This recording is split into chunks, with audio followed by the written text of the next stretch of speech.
இல்லை, அதாவது திமுக எதிர்ப்பதற்கு என்ன காரணம், அல்லது திமுக கூட்டணி கட்சிகள் எதிர்ப்பதற்கு என்ன காரணம்னா, பீகாரில் அது நடத்தப்பட்ட விதம். ஏன்னா அங்கே நடத்தப்பட்ட போதே அமித்ஷா போன்றவர்கள் சொன்னது என்னென்னா, ஊடுருவல்காரர்களை அடையாளம் கண்டு அவர்களை நீக்குவோன்னாங்க. அதாவது இந்த மாதிரி தீவிர திருத்தத்தெல்லாம் என்ன பண்ணுவாங்கன்னா, இறந்து போனவர்கள், மைக்ரேட் ஆகி போனவங்க, அந்த மாதிரி ஆட்களெல்லாம் நீக்குவாங்க.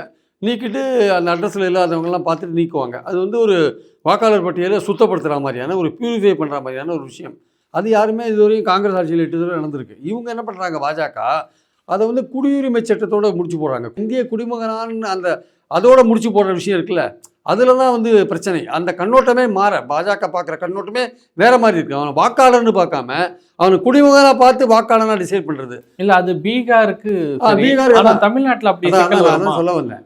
அங்கே அப்படி தான் பார்த்தாங்க. பார்த்துட்டு கிட்டத்தட்ட 65 லட்சம் பேரை நீக்கினாங்க. அதில் லட்சக்கணக்கான பெண்களும் இருக்காங்க. அதில் இல்லை, அப்போ நீதிமன்றத்தில் வழக்கு போகும்போது இந்த பிரச்சனையை ஆதாரத்தோட ஏதாவது போய் நின்று அந்த வழக்கில் நிற்குதா? செத்தவங்களெல்லாம் ராகுல் காந்தி காமிச்சாரு, இவங்களாம் நீக்கிட்டாங்க, செத்தவங்க நீக்கிட்டாங்க, பார்த்துங்க உயிரோடு இருக்காங்கன்னு.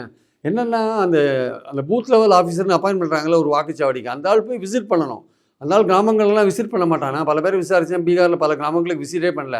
அவங்க கிராமத்தில் ஒரு முக்கியமான இடத்துல உட்காந்து அந்த கட்சிக்காரங்க என்ன சொல்கிறாங்களோ, அங்கே இருக்கான் இங்கே இருக்கான்னு அவன் சொல்லுவான்ல, அதை வச்சுட்டு அவங்க லிஸ்ட்டை ஃபைனலைஸ் பண்ணிட்டு வேண்டியவனை டாக்குமெண்ட் கேட்கறது கிடையாது. வேண்டாம், ஆர்ஜேடி ஓட்டர்னா டாக்குமெண்ட்டை கேட்டு ஹராஸ் பண்ணி அவனை ட்ராப் பண்ணுறது.